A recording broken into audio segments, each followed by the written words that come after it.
स्थिती राजकारणाची सांगतो इतकी व्यवस्थित आहे, अस्थिर आहे सध्या महाराष्ट्र. सगळेनं तंगडी घालून आघाडी केली, कोण युती केली.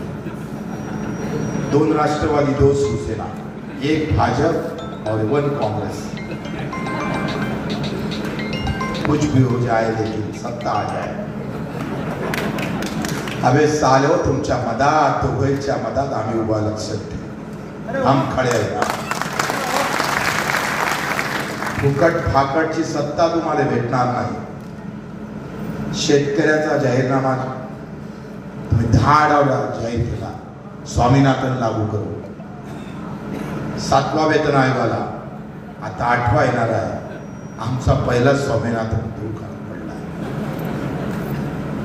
बदलून बदलत नाही सगळं, आणि म्हणून आम्हाला मशाल हाती घ्यावं लागतं, पेटवावं लागतं. ते सगळं ते शिवसेनेतली मशाल नाही, हमारे दिल की मशाल है, जो घर में जलाती है, घर बना देती है.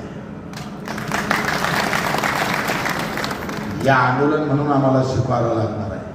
आत्ता मला सांगितलं 2-3 जणांच्या भाषणातून सारखं आम्ही पाहतो आहे का कालव्याला पाणी का येत नाही.